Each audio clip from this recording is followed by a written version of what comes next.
What's up, guys? Welcome back to another TheSportUniverse podcast. It's me, Brian, and I'm joined with Nick. What's going on, guys? All right, so we have some stuff to get into, obviously, with our podcast. I feel like I'm talking really low. Let me fix that. So we had an interesting week on YouTube. So I put up this big, what I thought would be big Pete Alonso documentary thing. It was featured on the biggest Mets fan account, New York Mets News, if you want to check that out. And it was up to like 330 views, and then I checked today, and it was down to 150 views. Now, I don't think that's how YouTube is supposed to work. I hope not.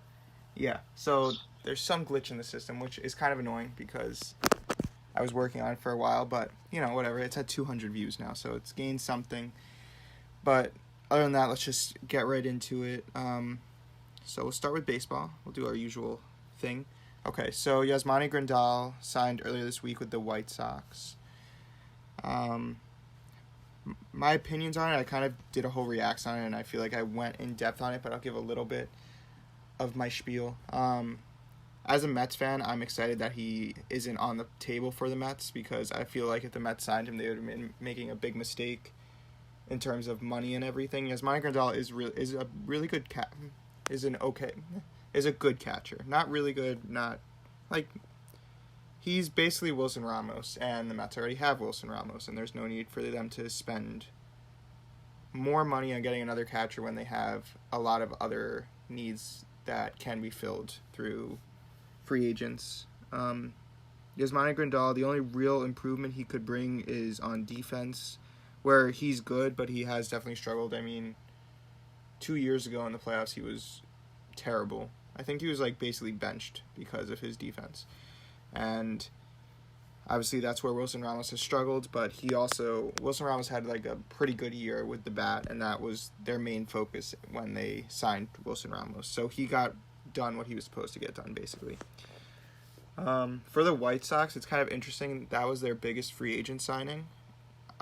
Not like biggest in terms of money-wise. They've never paid anyone more than 4 years, $73 million, which I like kind of find surprising. I guess the White Sox don't really get a lot of big names, which could be the reason for that. Nick, do you have anything about that? No, not really. Yeah. I mean, that's really all that's been going on in baseball. Baseball's been pretty quiet. Yeah. Expect some big things soon, though. I mean, there's some big names out there. It's that time of the year, yeah. I guess we'll get into football. Do you want to do those little topics first before we talk about the individual games? Sure. So, the football this week, the NFL football, I'll probably say there's two main stories to cover. The first one, we talked about it in the podcast last week. Colin Kaepernick got his private workout that he's been asking for through Jay-Z, most likely Jay-Z. He decided to move it. Not really sure why. Basically just antics. And ultimately, it seems like it's costing him if he really wanted to. I mean, we talked about it in the last week about our opinions on it and whatnot. So if you guys want to learn more about that, go watch last week's podcast. But in terms of the repercussions, Colin Kaepernick has not received an offer, nor will it look like he will. I 100% understand why. I mean, beyond the controversy that he already had, teams are looking to give him a chance, and he does this. Why would you sign him? Yeah. There's so much talent across the world, across the country that are looking to get in the NFL. And Colin Kaepernick, I feel, has the talent to be on an NFL roster, but if he brings all this baggage with him, he's not good for the locker room. He's not good for the team's PR. It's just not good for a franchise to have somebody like him on a team. Mm-hmm. Outside of his kneeling. Yeah. Would you agree there? Yeah, Brian? Definitely. It's like annoying because he stands for some good things, but it's just completely not what a football team wants on their team. And the way that he goes about it, it started off, at least in my opinion, in good sense, and now it's just taken on a new level of him just not really caring about football anymore, like we discussed last week. Mm-hmm. So I guess outside of that, the other news is that Antonio Brown still hasn't been signed, which really sucks for me because I drafted him in fantasy, and he hasn't really touched my team since like week 2. Also have AJ Green, hardly has touched the team. I've had a pretty bad fantasy. You haven't considered dropping him yet? What happened? You haven't considered dropping him yet? I have not. I'm holding on to him because with him not being signed, I do feel like he will be signed soon. His antics are bad, yes, but they're not to the point where you bring politics into it. It's more just him being stupid, right? Yeah. Those things are fixable rather than I feel like Colin Kaepernick's issues are outside of the football realm, Mm-hmm. which is really hard to recover from. Where Antonio Brown's is mainly inside. We'll have to see what the NFL does with the investigation on his potential sexual assault case or whatever is going on there. Mm. I personally feel like there's nothing that's going to come out of it. It seems, again, with the fact that all the controversy was stirring around him and this case just randomly popped out of nowhere. Yeah, that was a little weird. I feel like if it's real, it's horrible for the victim. But if not, when you look at it, let's say it's not real, right? You're looking at it. It seems weirdly timed that this gets revealed now that after everything's going on. So my indication, first indication is that it's not real. Going off of that, I do feel like he will be signed with the team. I hope he will be if it's not real. Because other than that, his antics are his antics. He even apologized to the Patriots over Instagram, which is nice. I think the guy really just wants to play football again. He's just terrible at expressing that. Yeah. So I hope he gets signed by a team. Where he goes, the world may know. I hope the Giants get him, maybe. We get the Giants to get him. Why would he go to the Giants? Because we could use any help we can get at this point. But he wants to go to a playoff team. I know. Other than that, I guess we'll get into the games. I'll start with the Jets. They had a really good game. They beat the Raiders 34-3. Going into this game, the Raiders had everything to win and everything to lose. Everything might be strong, but they could have. I think they could have tied the Chiefs if they had won today, which would have gotten them basically into the playoffs for now. And they ended up losing to the Jets 34-3, and Sam Darnold's thing about not losing a game is still going strong, and they could still make the playoffs. So they are now 4-7. So they win out 9-7. I mean, it's just a perfect storm. But looking more specifically into the game, I mean, watching it, there was really nothing that I could criticize the Jets for. Maybe some stupid penalties that cost them some points, but obviously they won 34-3, so they didn't need them. Sam Darnold played really well. He made some smart decisions, throwing the ball away when he should have thrown the ball away and not trying to do anything crazy like we've seen in the past. Another game with 0 interceptions. I'm still looking for Le'Veon Bell to play like Le'Veon Bell is known for playing, which he's kind of... I can't tell if it's him struggling, which I'm sure it is, but also the Jets' offensive line isn't the greatest. For the defense, Jamal Adams continued to play really well. Obviously, 34-3, they played very well on defense and were able to stop the Raiders, who have been playing pretty well coming into this point. That's it. So yeah, before I give my rundown, I usually just take the Raiders game and Jets game, the game that the Jets played. I'll go off of Ryan what he says. So the Jets, I definitely say that win 34-3 win today was pretty convincing win. I think it's an indication that the Jets do have talent. They have good young talent. They spent a lot of money on talent. They have talent to win football games. My opinion is that the coaching is not going to bring them where they want to be. When you're in the position of the Jets right now, you spend a ton of money on free agents over the offseason, and you have a lot of good young talent. You should be in position to compete for a Super Bowl with the talent that the Jets possibly have on the roster, or at least a guaranteed playoffs team. Mm-hmm. And they don't have that, in my personal opinion, because of the coaching. Adam Gase is not the long-term solution for the Jets. I still feel that way. He might be good for Sam Darnold in the now in terms of developing him. I don't even know if that's true. Because people say he's a quarterback guru. I really don't see it, but, we'll be hypotheticals here. If he's a quarterback guru, he's good for the now, but he's not good for the long term. Ryan Tannehill did nothing with him. That's true, yeah. Who knows? Either way, Adam Gase, not the long-term solution. The Jets really shouldn't be 4-7 right now, but they are. Most of the time, because spending big-time money on free agents doesn't work unless you have an established team already. Ultimately, the coaching is going to be the problem there. They have the talent to win games. You see 34-3 win. Jets moved to 4-7, and the Raiders are going to move to 6-5. The Raiders, I told you, are the team that I really don't believe they've outplayed expectations this season, especially after the Antonio Brown drama and suffering jigger and whatever. But I really don't see them as a playoff team, which I think proves it because they lost to the Jets, who are a mediocre team at best this season.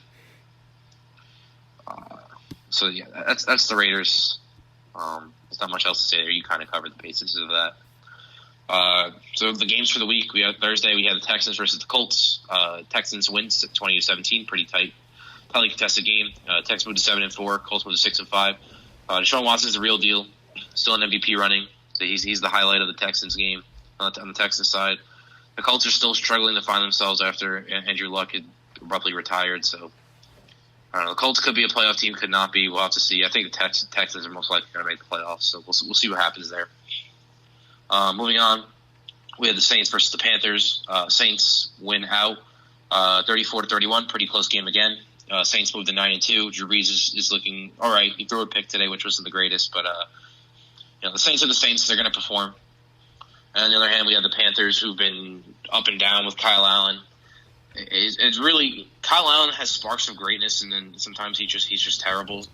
He's kind of similar to Cam Newton in terms of he has great games, and I feel like Cam Newton has great seasons and he has bad seasons. It really just depends on the season. So we'll have to see what the quarterback situation happens there. But I have no clue if the Panthers can make the playoffs. It's seeming like it's a no, even though they really should be when you have a potential MVP in Christian McCaffrey as a running back.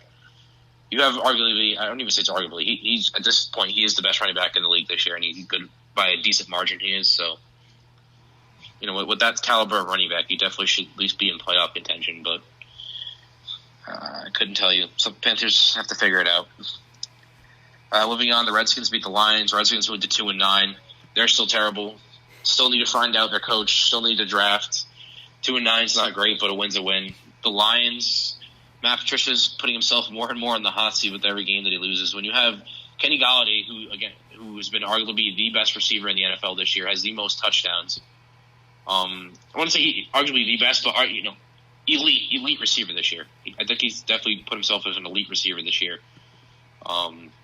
Matt Stafford's been out with some back spasms, so they've had some losses there. But I still feel like it's an excuse. What is he? 3 years into his tenure now, and we still haven't seen him win good games.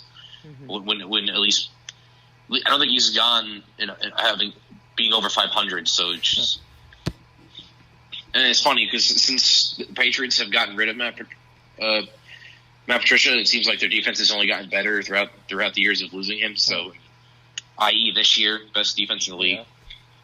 So, the more the Lions lose, the more it looks like Bill Belichick was the reason Patriots were successful, which people kind of already guess anyway. But if anybody was doubting, Matt Patricia not looking so hot right now. On the other side, and then on the other side, in the next game we have the Browns versus Dolphins. The Browns win 41-24. Browns moved to 5-6. Dolphins moved to 2-9.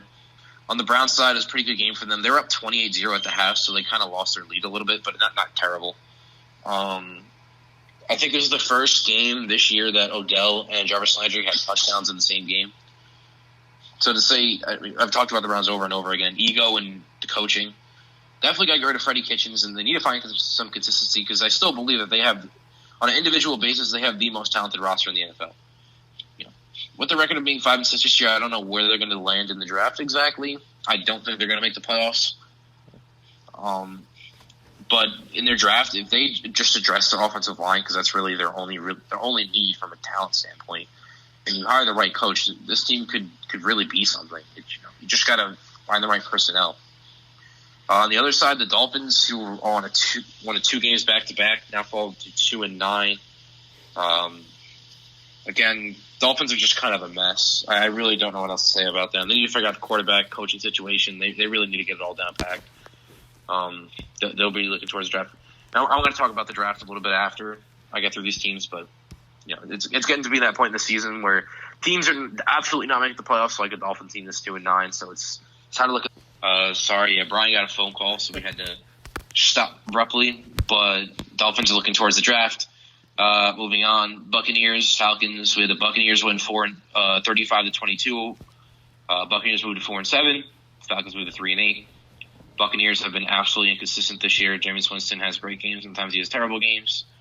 Either way, it looks like he hasn't improved much. So, as I said in the past, it's time to move on for him and look towards the draft to get a new quarterback there, in my opinion. Again, give Bruce Arians some time. He's still figuring things out. On the Falcons side, they've showed a glimpse of greatness this year, and then they've lost to teams like Buccaneers. They beat the Saints, 29-3, something like that. So, again, the Falcons, they've definitely suffered some injuries, but I do feel like they have the talent to win games. I really don't know what to say when it comes to the Falcons.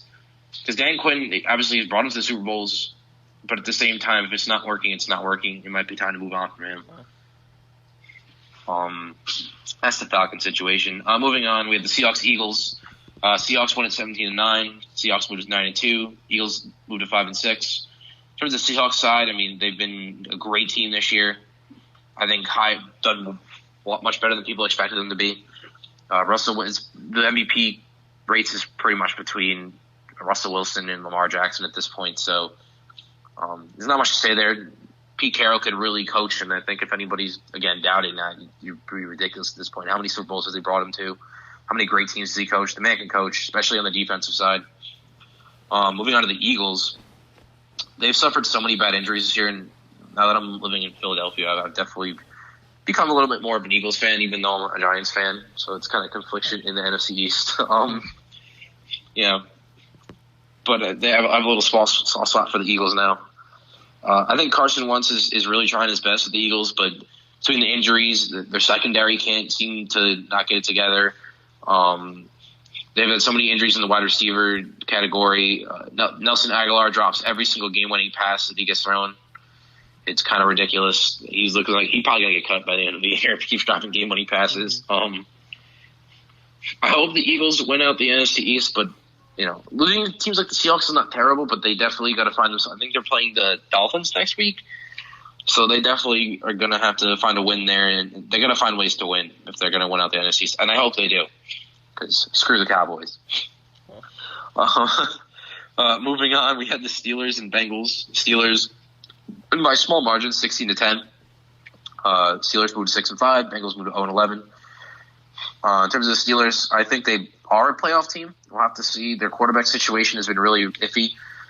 If you find a solution to their quarterback troubles, then I really think you could definitely have a playoff team there. But Mason Rudolph has been terrible.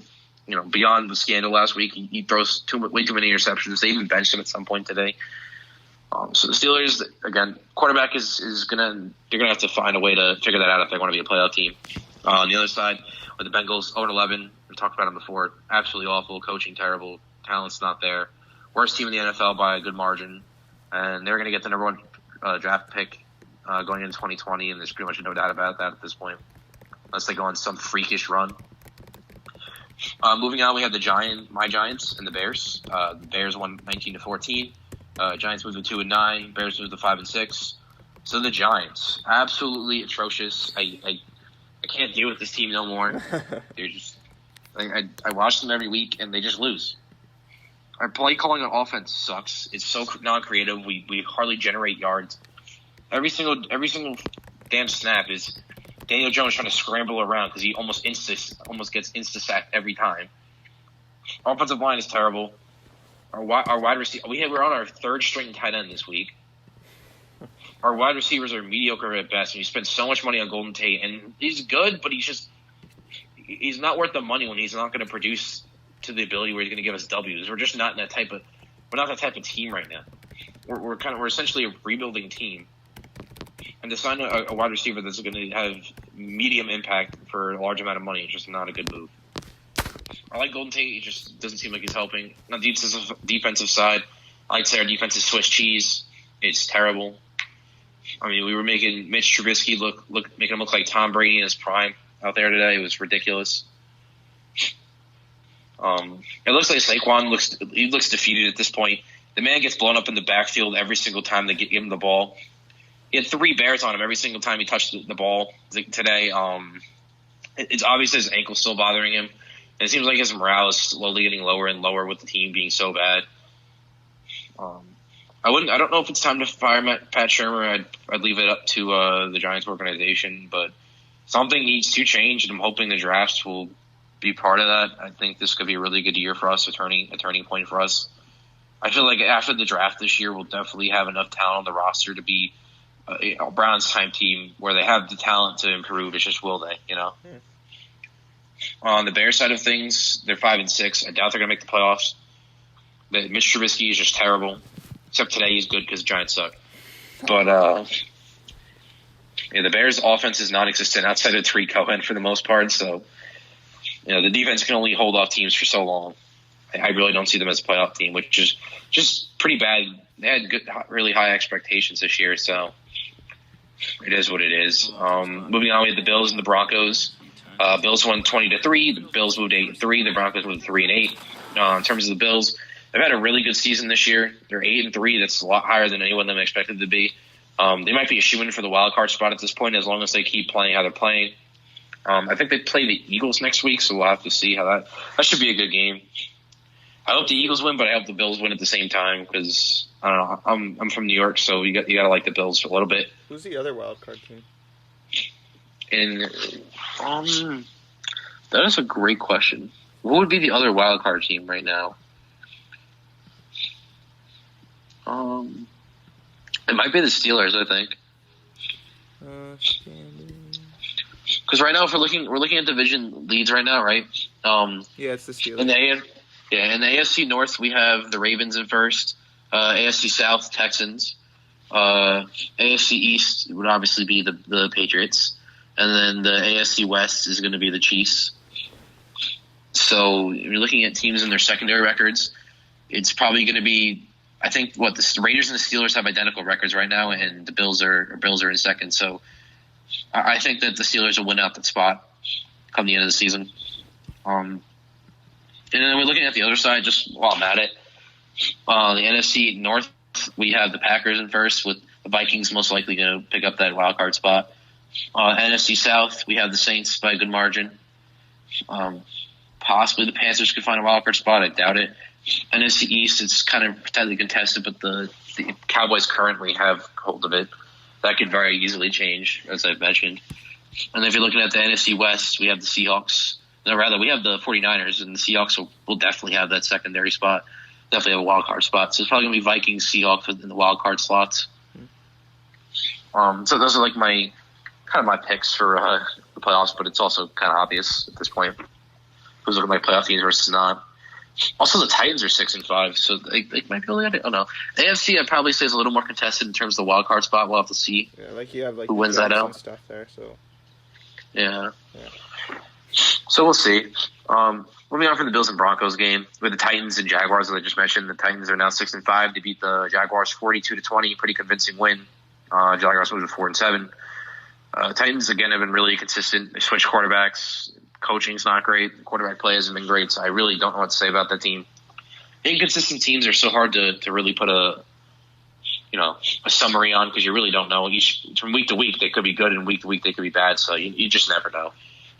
On the Jaguars, they're in an interesting slot right now. They moved off of Gardner Minshew, and I think they've lost 2 games in a row with Nick Foles, putting Nick Foles back there.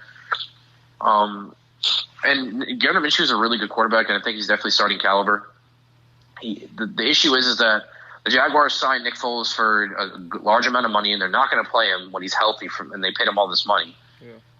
They feel obligated to play him, number one. Which is number 2, why I think he might be on the move this offseason. Which is funny because he just signed with the team. But also, I guess they really don't want to put Gardner Minshew in a spot where he feels that he's pressured to succeed. Even though he also, on top of that, I also feel that the Jaguars are a little uncomfortable with Gardner Minshew's style of play. He's a really creative player, and he's kind of a player that doesn't follow the playbook to the T. He improvises a lot. He extends plays a lot of the time right out of the pocket, which is part of the reason that NFL fans love him. On top of the beautiful mustache, but of course, yeah.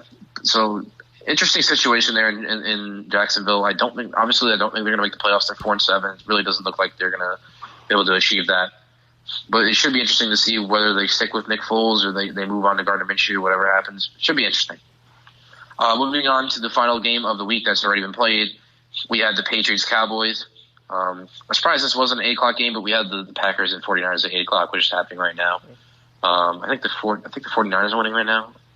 But beyond that, we Patriots wound up beating the Cowboys 13-9. Patriots moved to 10-1. Cowboys moved to 6-5. The Patriots, I don't think we can say much about them. They're 10-1.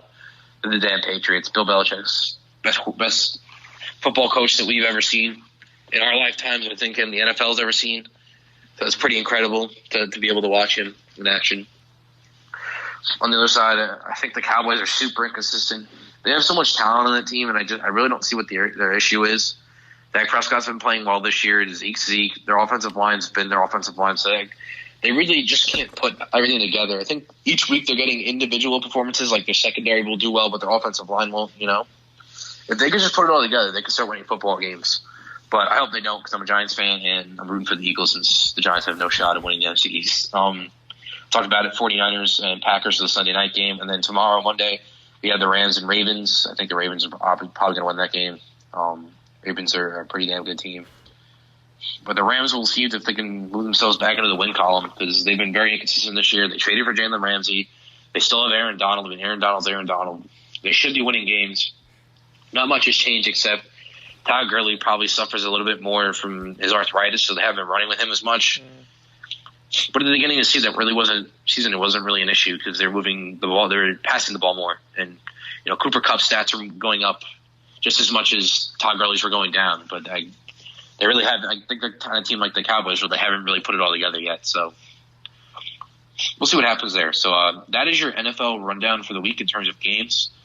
Do you have any comments about that, Brian, before I move into the draft order? No, you keep going. All right. So we're at that point in the year where we can start talking about the draft order. And tentative draft order right now with the games not being over for the week. At your number 1 slot, right now we have the Cincinnati Bengals. They're 0-11. I would expect them to draft a quarterback and maybe try to move Andy Dalton somewhere. I don't know if they're going to be able to, because the guy's kind of old, but if they can trade him for a 5 to 7 rounder and maybe pick up somebody extra there, would probably be beneficial for them. In the number 2 slot, we have the Giants, which I'm pretty excited about, because we might draft Chase Young, the best pass rusher out of Ohio State. The best pass rusher in college football out of Ohio State. Should be interesting. Number 3, we have Miami. No clue where they're going to go with that pick. They might want to go quarterback, but at the same time, they traded for Josh Rosen, and they signed Ryan Fitzpatrick. I really don't know what they're going to do there. They need a lot of help, so I really don't know what they're going to go there. In Washington, they're 2-9. A lot of these teams that drafted quarterbacks last year are rumored to draft quarterbacks again, and I really just don't understand why. I've heard a lot of talk about Washington Redskins drafting a quarterback at number 4. It's like, didn't they just draft Dwayne Haskins? Yeah. I don't get it. We'll have to see. Denver's currently at 5. Atlanta's at 6. Detroit at 7. And Arizona at 8. Which Arizona at 8 is pretty interesting, because if they stick at 8, that means they're going to pick up a lot of talent, or decent talent at the number 8 slot in the draft, wherever they choose to go. And I think they're already a pretty good young talented team. So, again, expect them to keep increasing. At least, maybe not this year. They might not be the greatest team, but as I've said in the past, I think Cardinals are definitely a team to look out going into maybe next year. They definitely could be one of those teams that we don't expect to do good, but they're going to do really good just because their talent's developing. And I think that is the complete rundown for the NFL this week. Brian, any last comments? Quick question. What's for the draft? Is it strong in any positions? So I think this is definitely a quarterback strong draft. Okay, that's what I was. Yeah, so you're looking at your quarterbacks, which I guess I could just cover them now while we're talking about the drafts rather than just talk about them in college football. Jalen Hurts is definitely a quarterback comes to mind, but I think I've talked about it. He is not as talented as we once thought he was. He's a solid quarterback, and I think he'll get drafted, but I just don't think he's going to be anything flashy in the NFL. So you have, in terms of first, second round talents, right? Big names. We have Jalen Hurts out of Oklahoma. You have Justin Herbert out of Oregon. You're going to have Tua Tagovailoa. I stuck with his last name, out of Alabama. Which is funny. His brother just took over there. Now he's injured. I'll get to that a little bit later. Then you have Justin Fields out of Ohio. There's so much talent.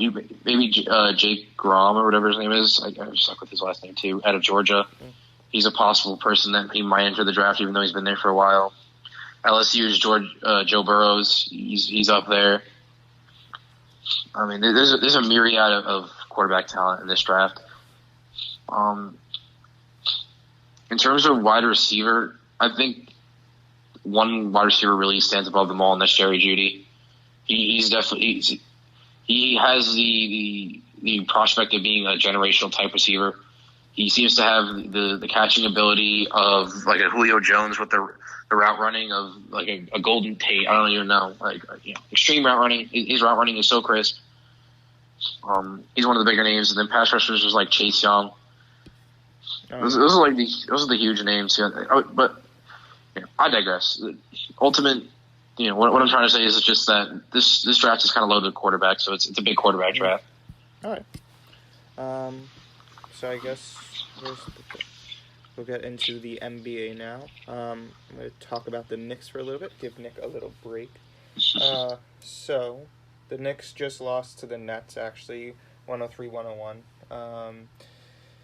It was a pretty... I didn't get to watch the actual game, but I followed it on the Gamecast, so take from that what you can. It was... The Knicks were down going into the fourth quarter, and they made a run at it like they usually do going late into the game, which is turning into a problem for the Knicks that they get down and then they can't fight their way back, which has been like a theme for the Knicks for a few years now, just getting behind and making a run at it and just not getting close enough, which I guess goes to the fact that they don't really have a lot of talent. The big star of the game for the Knicks, at least, was Marcus Morris, who's weirdly turning into their best free agent signing. He was originally going to sign with the Spurs, and the Knicks were able to somehow wiggle him out of going to San Antonio and have him play for the Knicks. I don't know why he decided to do that, but maybe it's because he had the opportunity with the Knicks to be their star. Everyone thought it was going to be Julius Randle, and I'll get into that in a little bit, but Julius Randle has not played up to expectations, and Marcus Morris is taking on that role. He had, I don't know if I said he had 26 points and was really good all around, and he continued to show that he's kind of a talent that could be... He's kind of never been used to his full potential, possibly, you could take from that, because he's shown time and again for the Knicks that he can make clutch shots and make a good portion of his shots that he takes. And when I watch him, I was talking to my brother, he kind of reminds us of, he's not as good as Carmelo Anthony, but has a similar shooting touch to Anthony and is able to make that mid-range shot a lot.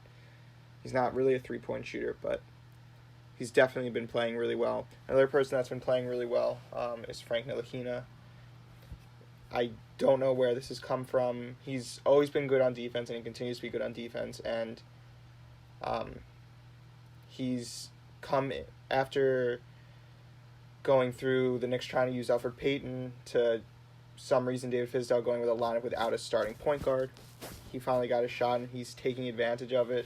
He started off hitting threes, and that was what got him another chance. And now his defense is once again carrying for him, but he's also playing well on offense. Maybe he doesn't fill up the stat sheet offensively, but his assists have been really good. Yesterday he was the youngest player to,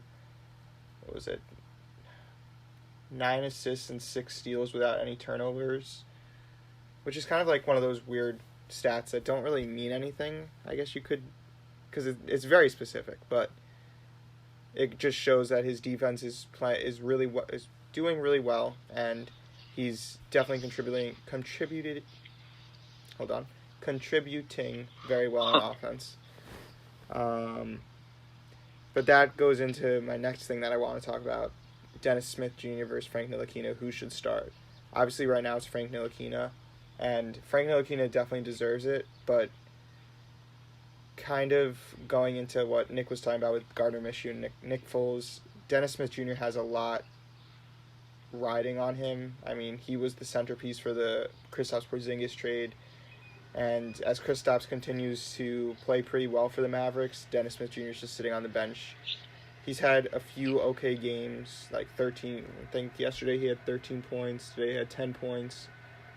Did they play yesterday? Or the day before? Their last game, he had 13 points. So he's playing okay, but he's still not getting chances that he would have been getting if he continued to play after he was injured, but he had a loss in his family and just been out of really the Knicks organization for a little bit and is finally getting his feet wet, which might lead to him having some success. But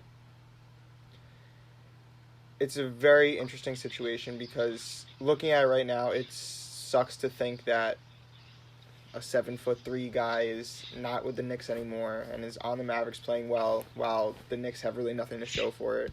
They got the cap space from the Kristaps thing. Nothing really came of that. They got Dennis Smith Jr., which could still be something, but hasn't proven anything yet. And Frank deserves to start, but like, in all honesty, I kind of want Dennis Smith Jr. to be starting, just out of hope that this whole Kristaps trade wasn't a complete just garbage trade that they made. I guess that's really it for the Knicks. I don't know if Nick has anything. Yeah, I would just say that the Knicks are kind of in a predicament in who they're going to play. I really can't say who's the best option. I would say that, like, putting Frank at the 2 and having Dennis Smith at the 1 isn't a terrible idea, but then you got to see who you're going to start there, because then you put RJ Barrett at small forward, Kevin Knox at power forward, and then Mitchell Robinson at center, but then Julius Randle doesn't play, and you just spent all that money on him. Yeah, Marcus Morris, too. Kevin Knox hasn't really been starting for the Knicks, which is also surprising. Again, like, I don't know. The Knicks have all this, like, weird. They have a weird combination of talent. A lot of power forwards. And they also have, like, old players that they're trying to play, but it doesn't really make sense when they're a developing team. Like, Kevin Knox should be starting. Yeah. Again, like, when you look at it in the long run, the Knicks have set up their team to pretty much collapse upon itself. I think it was like 2022 or whatever it was, when 2023, when the Knicks, like, big open of free agency happens and, like, a lot of superstars are available again. They're kind of, because they'll lose, like, a bunch of their power forwards, I think, including, like, Julius Randle, so they'll be able to just move on from them in that time. And I don't know. Like, if you had, like, Frank, who develops correctly, Dennis, who develops correctly, RJ Barrett, Mitchell, Kevin Knox, and then maybe you signed up, like, a pretty good shooter, just so you could help spread the floor. Yeah. That might be a big good setup, in terms of, like, long-run success. Yeah. I mean, what bothers me is that, like, that was the plan going into this season, like, these players developing. But Kevin Knox just doesn't play for some reason. Hasn't really played that well, which might be a response to him not having enough playing time. Mitchell Robinson has been playing okay. He hasn't really developed into... I mean, it is the beginning of the season still, but... And Dennis Smith Jr. hasn't done anything. So that just worries me. Like, I mean, it was a whole lot of ifs going into this offseason. Like, the Knicks have a lot of developing talent, and they might go and sign that big free agent, but it's still a lot of ifs, and none of it's really come true, which is annoying. Yeah. Makes sense. All right. So I guess I'll move on to my favorite team segment, and then we'll talk about the rest of the NBA after that. So going on, the Rockets are now at 11-5, I believe. Yeah, we're 11-5. We're on a 2-game losing streak. We lost to the Clippers, we lost to the Nuggets, and we lost to the Mavericks today. So I think we're a 3-game losing streak now, which kind of sucks. We started off the year pretty hot. We're on a 2-game losing streak. We must have lost the other game earlier. I think we lost to the Nuggets a little bit earlier. It just kind of sucks. We start off really hot. Harden's absolutely in his usual MVP mode. He's averaging like 39 points per game. Russell Westbrook, I think, is averaging in 20 points per game. I really don't know what our issue is. Like, we playing the Clippers the other day, it seems like we just didn't have the personnel to defend the Clippers. It's so hard to defend the Clippers. Clippers are a really good team. Yeah, I'm not gonna lie, I've always been a little fishy on Kawhi Leonard. Like, I I always knew he was good, but I always questioned how good he was. And I saw him play the Rockets the other day, and that kind of did it for me. He hit clutch shot after clutch shot at the end of the game, and it was just nobody could stop him. He'd pull up for mid-range jumpers, and it was over. He doesn't quite have the shooting, maybe of Kevin Durant from the mid-range, but with everything else that he brings to the table, he's quite the real deal. Yeah. So I don't know. The Rockets need to figure it out. We need to get back on our hot horse because we were doing really well. We were second in the West. Now we're third. So that kind of sucks. So that's about the Rockets rundown for now. Okay. So I guess from there, Zach LaVine had an insane night last night. It was 49 points. 49 points. I think he hit 13 threes, which I feel has to be some type of record, but I'm not positive. It's not. Curry holds that. How many did he have? I think he had 14. Okay. But he had 13 threes. One of the threes was a game-winning three-pointer. So I haven't heard a lot about Zach LaVine this season, but it's good to know he's still out there. He's one of those players that developed late and has developed really well, even after his whole ACL injury.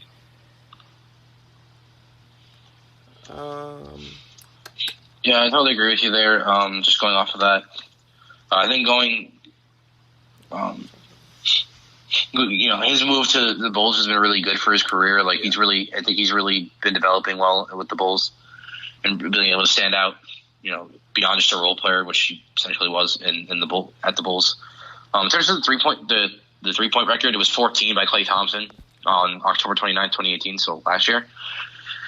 So yeah, and then I guess he's tied for second now because Curry was second with 13, so he's tied for 13 there. And Zach LaVine is not known for his 3-point shooting. Yeah, the man just kind of took over the other night, and I guess you didn't really watch the game, so you don't know what's even greater about that little point spree is that so the Bulls were down 110 to 115 with 14 seconds left to go.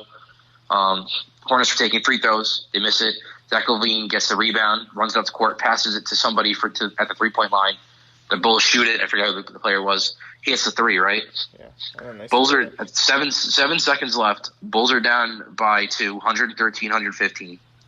And the Hornets go to inbound it. The Hornets inbound it. The Hornets player gets stripped by Ryan Arcidiacono, who was a Villanova basketball player, won the 2016 championship. Go Cats. He strips him. Zach LaVine picks it up. Zach LaVine dribbles out to the 3-point line. Takes a fading three over a defender and nails it for the game winner with 0.4 seconds left on the clock. Yeah. It was pretty nuts. Yeah. So that's why I decided to include it. I did the outline this week in terms of the NBA or that part of the outline rather. Yeah, so it was a great game for Zach LaVine. Moving on from that, in terms of news stories of the week, we have Clippers and Rockets. The Rockets game was pretty closely contested. What came out of the game, I've kind of talked about it. Kawhi Leonard's a beast. James Harden's a beast. We kind of knew this already, but it's just cool to see them, two giants going toe-to-toe like that. As well as, which I think kind of brings us into, a wider topic in the NBA. Patrick Beverley wound up getting fined for $5,000 for flopping against Harden. And I don't know. I hate flopping so much. It brings the character out of the game. Yeah. It makes the game softer because everybody's flopping and they're more inclined to call fouls, and the league just gets softer and softer over time, whether it be football, whether it be basketball. Not a fan of it. So yeah, that's what came out of that game. I'm going off of that.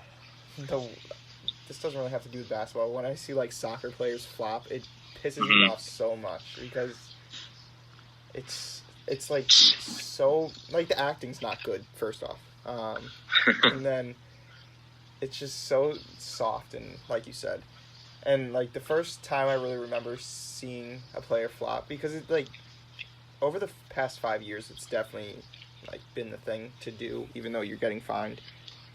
Even though when did that rule come in? The whole fining thing. Anti-flopping thing. I think it was. It was definitely employed, or what is the word? Enforced, yeah, within the last year or so. So Yeah. Relatively recent. Yeah, because I remember when the Knicks actually were in the playoffs, they were playing the Heat, and they were actually like almost gonna win. I don't remember specifically, but LeBron James flopped, and LeBron James is known for being a flopper, and flopping is just so annoying. But I've said flop too many times now, so let's move on from that. I should have talked about this when I was talking about the Knicks and Nets, but Kyrie Irving didn't play, and I don't. What's the specific injury? Do you? I think it's a shoulder injury that's been bothering him. Some people are saying, which I saw on Twitter, who was it? Kendrick Perkins said something. Yeah, Kendrick Perkins, yeah. I think. He's been a little outspoken about some things recently, but he said that he thinks Irving basically timed this injury or planned it before it was happening because they're playing the Celtics. When do they play the Celtics? Sometime this week, I think, or next week. So he timed the injury to not have to actually play against his former team that he had a really bad goodbye with. I don't know. Do you think he planned it? I really couldn't tell you. It's hard. I wouldn't sit here and speculate about it personally. Mm-hmm. But I also think that something's up with Kyrie Irving. Something's always been up with him.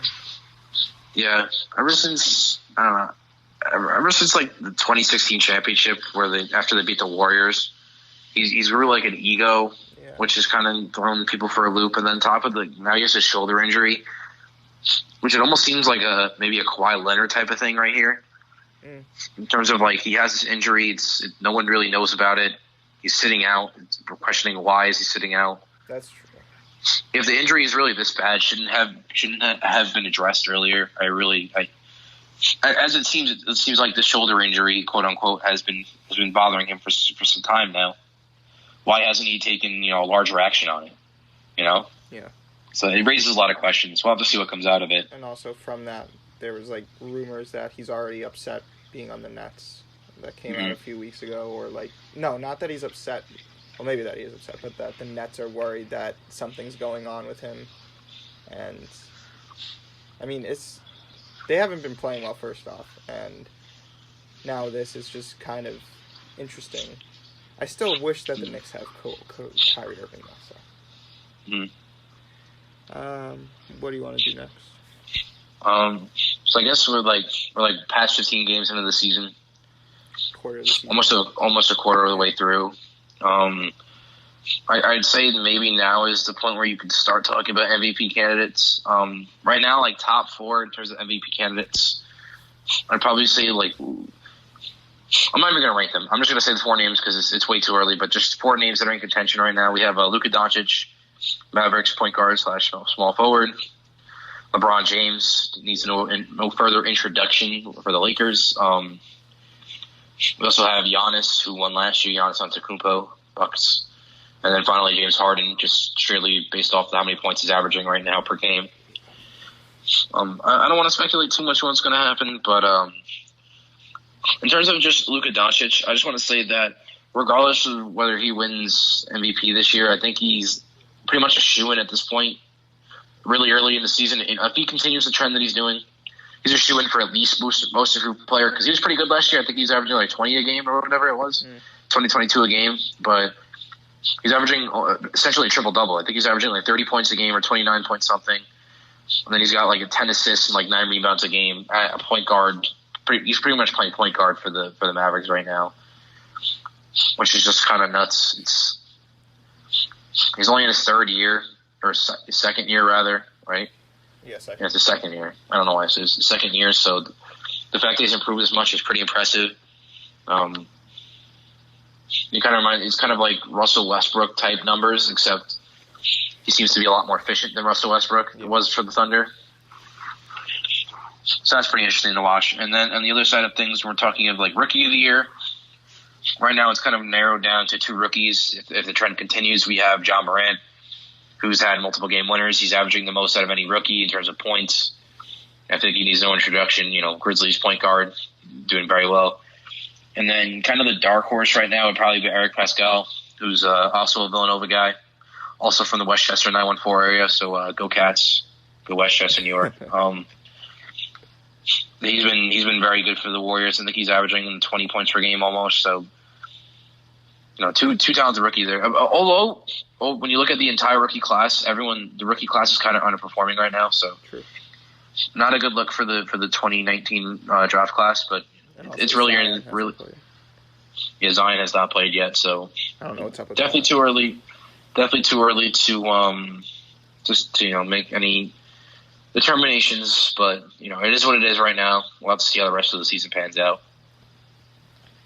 Going from that, I wanted to talk about the new proposals that Adam Silver gave to the Players Association. I did a Reacts yesterday. I'll give a little bit of it again, but you can go watch that.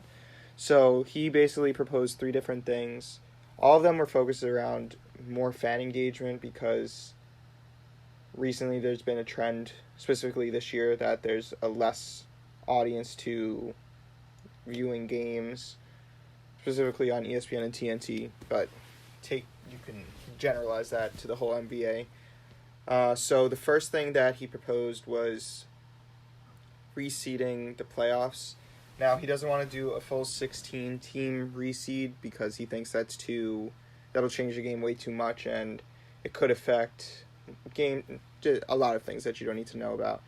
But basically what he said is the 4 teams that make it to the conference finals are going to be reseeded from, obviously, based off their records from the season, from 1 to 4, so kind of like a Final Four type thing. And his whole hope there is to actually to increase the chance that the 2 actual best teams get to play each other. The second thing that he wants is so there's still going to be the 2 conferences going into the playoffs and 1 through 8th seed. The 7th, 8th, 9th, and 10th seed are going to play in a tournament style at the end of the season to see who gets the 7th and 8th seed. That's kind of similar to what the NBA, what baseball does with the whole wild card play-in game, and it's basically a way to get more teams possibly in playoff contention, if you want to call that playoff contention, keep fans excited late into the season, keep players interested in actually playing. Those 2 things I totally agree with. I do worry a little bit about waiting to the conference finals to reseed teams because I feel like it's going to be a slippery slope type thing, and then eventually it's going to be that conference finals is too late to do it and they're going to push it back again. But I do understand what Adam Silver's saying about that's reseeding all 16 teams might be a little too much. The third thing that he proposed I think is kind of stupid, but basically what he said is he wants, after Thanksgiving, there to be a tournament between all the teams. I don't know if the games would actually count to their actual records, but they play in a little tournament, and it's kind of like a secondary championship for teams that they could hope to get in, and all the teams would be involved. So maybe that would give fans more reason to watch the teams that are bad because they still have something to play for, and players are still going to want to play for that. But I feel like eventually it's going to become like a whole other thing, like All-Star Weekend. It's just going to be basically a laughing stock. Obviously, it'll just be for entertainment. But we see with the All-Star game already now, they don't play any defense. It's just purely showing off their basketball skills. And I feel like the tournament it's just eventually going to be a stupid thing that Adam Silver implemented. And I don't understand that at all. But the 2 other things are very important. Nick, anything on that? Not really, but I don't know. It definitely seems interesting. In terms of the tournament, they kind of do stuff like that in college basketball now. Mm-hmm. I really don't know how effective it'll be in terms of like an NBA scale. Yeah. But yeah, I don't know. It's interesting. I don't know if I'll see anything out of it. It's hard to tell. We'll have to wait and see. Yeah. You want to talk about your thing? Sure. So I guess before we move on to college stuff, just want to talk about Bronny and Zaire Wade. They're kind of going crazy for I forget what this high school is called. Sierra is something. I don't know. So they're pretty. I don't know. Like their schools, like I think like it's top 5 in the nation or something like that. So it's pretty crazy. D Wade and LeBron James always going to those games. Pretty cool environment to probably go to those high schools, right? I wouldn't be surprised if Bronny and Zaire go to the same college too. makes us some interesting college stories. I just wanted to include that part. I don't know, a little fun stuff. I guess moving on to the college stuff. We'll have my rundown for the week. In terms of college football games, Oklahoma only beat TCU 28-24, which I feel like kind of justifies their ranking because they're seated at 10 right now. Jalen Hurts hasn't been that great this season, so that was one interesting game this week. Outside of that, there weren't any crazy teams that lost this weekend I know of. Other than I want to save though one important game towards the end. I'm just thinking of the other games that were interesting. Alabama won this week 66-3 against Western Carolina, which is ridiculous. Yeah. What a massacre. Trying to look through the good teams. Michigan beat Indiana 39-14. Georgia only beat Texas A&M 19-13. LSU won this week 56-20. I guess there's no other crazy games. I'm just gonna stick to the biggest game. So this was going into the season. This was the second biggest game of college playoffs this year in terms of our college regular season in terms of football. We had Penn State versus Ohio State this week. Obviously, they're conference rivals, so it was going to be hopefully a good matchup, but it turned out to be nothing too crazy. Ohio State won 28-17. It pretty much eliminates Penn State from playoff contention at this point. It looks like they're not going to get the seeding that they want in the playoffs. So, if Penn State would have beat Minnesota the other week, then they could have been in the playoffs. But with them losing to Ohio State again this week, it seems like their chances are dead now. In terms of the seeding, we'll have to wait and see. But right now, LSU is number 1, Ohio State's number 2, Clemson's 3, Georgia 4, Alabama 5, Oregon 6. If we're looking at the rankings going to next week, you might see Ohio State jump to the 1 spot because they just beat Penn State, which is still, although they're not as good as they were, they're still an 8th seeded team. So we'll have to see where everybody ends up. At the end of the day, it really doesn't matter. Clemson's guaranteed to get in because they're Clemson. They're in the ACC. There's no competition, and they don't face anybody good, so they're a shoo-in to get to the playoffs.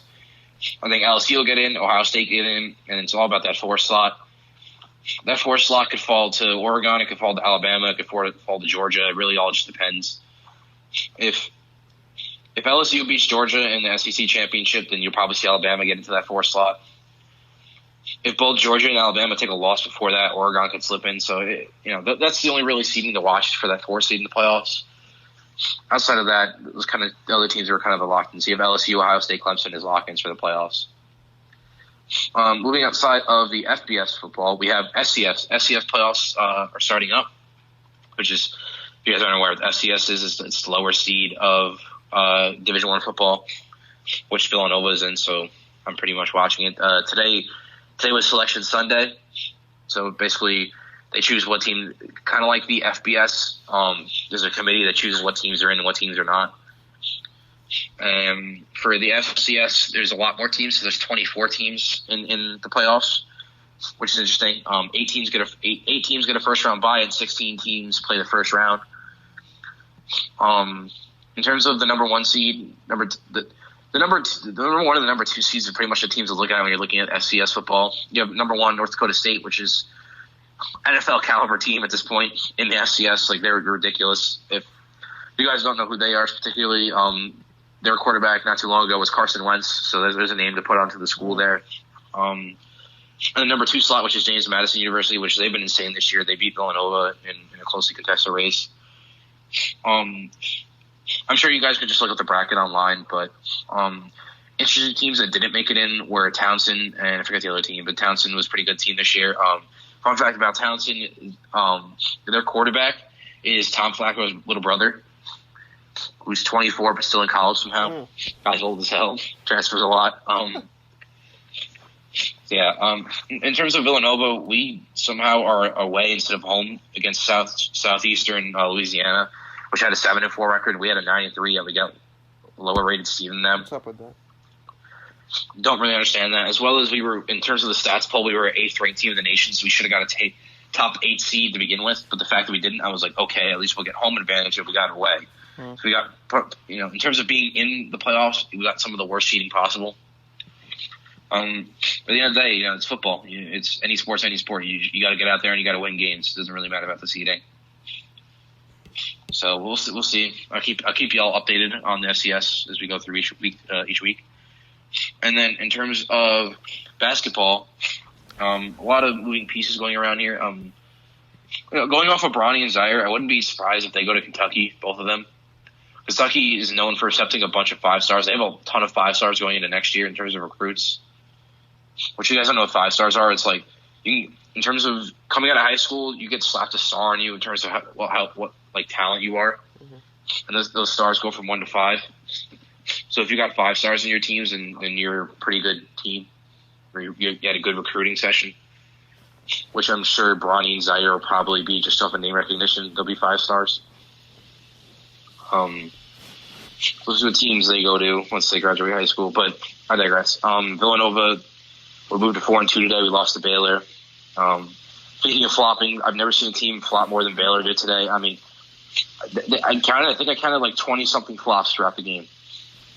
And a lot of them got called for charges, but they were pretty obvious flops. It pissed me off, man. We're 4-2. We're a developing team. We're a young team. So hopefully Nova can do well. College basketball is starting to heat up now. I thought it was an interesting game today was Virginia. They only won like 48-49 or something, like 49 to another 40 score. They're such a defensive team. It's really interesting to see, like, they're the opposite of what direction basketball is going into. All about basketball is just offense now. That's all basketball is about now. It's pretty much offense. Where Virginia is kind of attested that and saying, no, we're about defense. I mean, last year they were the number 1 rated defensive team and they won the national championship. And this year I'd say their defense is nearly as good, but their offense is probably not as good. So we'll have to see where they end up. But I don't know, it's just interesting that they're kind of going against the grain there. Another team to look at, which I think they're number one seed right now, is Duke. Even though they lost like Zion and RJ Barrett and Cam Reddish, they still have a lot of talent there, like Trey Jones and a bunch of other talent that they picked up. So I don't know. Those are some teams to look at in terms of college basketball. Do you have any comments, Brian? No, not really. All right. So in our final section of the week, we have our controversial topic, which I brought up last week, and I think we teased them last week, was the transfer process in terms of college. Just to give a breakdown on it. When a player transfers schools in college, so they accepted a scholarship or whatever it was to play at one school, they decided to transfer to a different school to play sports there. The general rule in the NCAA is that when you transfer to schools, you have to redshirt, and presumably what they mean by redshirt is that they have to sit out a year. But they get so when you first hop into or first get into college sports or under the NCAA, you have 4 years of eligibility in that sport. And once your clock starts, it doesn't stop unless there's a redshirt season. Which, going into what a redshirt season is, essentially is you sit out the entire year, you don't play. You can still practice, but you can't play in any games, and it's called a term called redshirt, and you save a year eligibility. Your clock stops starting that year, so you have another year to play, right? So if a player plays 1 year at a school, transfers, and then he redshirts, he's forced to redshirt under the NCAA rule as he transfers, he'll have another 3 years of eligibility instead of 2 there. Essentially, he can play there like past his senior year. He'll basically be like a graduate student there and play. So now that that's covered, I think the really big issue with it. Oh, well, before I get into the issue with it, I think what its intended purpose is that a team like Duke last year, some guy like John Morant goes off, right? Duke goes, we don't know if we're going to win the national title. We would love to have John Morant. What if he transferred right now so we can build like a super team in college, right? Which I think that's what the rules like main thing that's trying to stop is. But at the end of the day, it really just hurts people from not being able to play. If somebody doesn't like their school, something doesn't go right, it hurts them because they're transferring schools to go play a sport at that school, and that's kind of their whole identity in college, and they can't play. It hurts their development in terms of like being an athlete. Probably hurts their grades too. it's not positive in any way because college, especially like in basketball and football, like they're there for such a short time, and systems need, they take time to build. You can't just plug college players into different systems and expect them to perform well. It's not realistic for teams to build super teams in college. I really don't understand the rule. And ultimately, the rule is so lenient in the first place because the NCAA, I believe there's a committee within the NCAA that can determine whether they want to waive that redshirt year. So essentially, if somebody transfers, they don't have to sit out that year, which we could see in players like Jalen Hurts, who transferred out Oklahoma and is playing right now, right? And the reason they do that is pretty obvious. It's money. Jalen Hurts sells tickets, he sells T-shirts, he sells X, Y, and Z. He gets some views because he's a talented player, and Oklahoma being a good team and having a good quarterback like Jalen Hurts allows that team to again make more revenue, be popular. So, the fact that the NCAA can just waive the rule like that, I think, is absolutely ridiculous. I really don't see a purpose in it. Me transferring this year to Villanova, I actually transferred with a basketball player from Tulane who transferred here. His name is Caleb Daniels. He averaged like 17 points per game at Tulane last year, which in terms of college basketball is a lot of points. He's a good player. His team was awful last year. His team went like 5 and like 25 or something like that. I forget what their final record was, but it was very not good. Daniels was not happy there. He wanted to play for a winning team, and a play that he can really develop as a player, or a team that can really push him. And he found that in Villanova after entering the transfer portal, and he goes here now, and he can't play. He has to sit out the year due to the redshirt rule, which kind of sucks. I don't think the rule the rule isn't really doing that its purpose. It's not really doing what its intended purpose is, as well as it's not really fair because the NCAA could just waive it because they're greedy. That's like my opinion on it. Brian, do you have anything to say about it? Yeah, so Nick told me about this last week, and I'm not familiar with college sports as well as I am with professional sports, but the whole issue for me, which Nick definitely talked about, was the whole idea that they could just waive things like that, and what's always bothered me about sports is when like these big name players just get everything that they want, and while the players that might not have as much talent just get such minimal opportunities, and for it to go down into college bothers me even more. And the fact that these players who have this name recognition behind them and have more talent are just allowed to waive what seems to be really easily just waive this rule just doesn't really make sense to me and seems very unfair. And if you're going to have a rule like that and have the basis of the rule be that it's unfair for teams to possibly make a super team, why have that rule if you could just waive it as easily as they can? That just doesn't make sense to me. But that's basically it. Mm-hmm. And just to be clear, like if you look at the NCAA rulebook, the reason that they have the rule is to encourage athletes to make academic decisions rather than athletic decisions, so that they'll transfer academic reasons rather than athletic ones, as well as if they sit out the year that while they're at the new school, they'll do better academically. But if you really look at it, these kids they're not in college, even though they are taking classes and whatnot. They're not in college to go to class. They're really in college to play these sports. That they do their majority of their day is taken up by these sports. So these moves are going to be, especially when you move from a school like Tulane to Villanova, when you're looking at the academics, are really not that great of a difference, right? Yeah. But that move those athletes will be fine when they get to the next school academically. They have so many support systems. They really normally most of the time they're not taking that hard of classes. They're taking like a communications major. Yeah. Because a lot of these kids, they wouldn't get college degrees if it wasn't for the sports. And I think it's a good thing and a bad thing that they might not be challenging themselves academically because they are playing the sport. But at the same time, if they weren't going to get a college degree at all, the fact that they're playing the sport and getting a college degree is a good thing, right? Yeah. So to say that it's academically based, I don't know. I feel like the real thing is they're trying to not create super teams. But either way, I just feel that the rule is not serving its intended purpose. I guess that's it for the controversial topic. So I guess that's it for our podcast. Nick, you have any final words? Not really. I would just say YouTube, fix your algorithms. I worked hard, trained that all over the place to get that video to get some hype, and you just took it all away from us. So what the hell, man? Outside of that, it's almost Thanksgiving. We won't have another podcast until after Thanksgiving's over. So for those of you who celebrate, which I assume is most people, it's more of an American holiday rather than a religious one. Happy Thanksgiving to you guys. Hope you guys spend it with your family. Hope you guys eat a lot of turkey. Watch some good football too, and you have some good football games. We have the Bears. I think in terms of the teams that are going to play on next Thursday, we have Bears, Lions, which should be a pretty good game.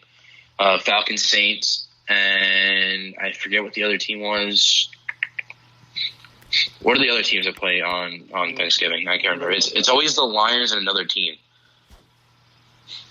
The Bears, Lions, Bills, Cowboys, Saints, Falcons. The Bills, Cowboys play. Yeah, it's the Cowboys play on Thanksgiving as well. So you have Bills, Cowboys. So yeah, it should be interesting. Oh, so it's the Bills. No, the Dolphins play the Eagles next week, and the Bills play the Cowboys. So yeah, yeah. But yeah, so I hope you guys watch the football on Thursday. Enjoy the time off if you guys are taking time off of work or school, whatever it may be. Other than that, this podcast is a work in progress, and we hope to make it better each and every week. If you guys have any questions, comments, concerns, please leave them in the comments. Contact me at Nick Horvath, Nick.Horvath on Instagram, nicholas.horvath10@yahoo.com for my email, as well as on my Twitter. We have Nick Horvath61. That's my Twitter handle. In terms of how this podcast is going to expand, we may have a new person joining the podcast. So I'm going to hand it off to Brian there. Yeah. So next week it should be Thanksgiving might interrupt that, but if he's going, let me just leave it. There is someone who's most definitely going to join the podcast. It just depends on when it's going to happen. It's either going to be next week or the week after. I don't know what his Thanksgiving schedule is like. So that's exciting. A third member like we used to have, but it's exciting to expand. Other than that, in the next couple of days, there should be an interview with Alex Rex, who's a Dodgers AAA player. I'm just waiting for his response to my questions. So that should come out in the next few days. So keep an eye out for that. Yes, YouTube, please fix whatever the problem is, because we should have 400 views on the video and we only have 200, so that's kind of annoying. We did gain 6 subscribers from that video, so that's good. Let me see if there's any other updates. Obviously, we post every day. This will be up on Spotify, all the podcasting things. Hopefully I can get it on YouTube. Last week I had trouble with it for some reason. I don't know what that was about. Other than that, we'll be back next week with another podcast. Happy Thanksgiving to everybody. Let us know what you thought of this podcast. If you have any comments, questions, like Nick said, put them down below. Check out all our videos, subscribe, follow, whatever. If you have interest in writing for us, editing videos, graphic design, anything like that, any help would be great. Contact us at TheSportUniverse2019 @gmail.com. And other than that, thanks for listening.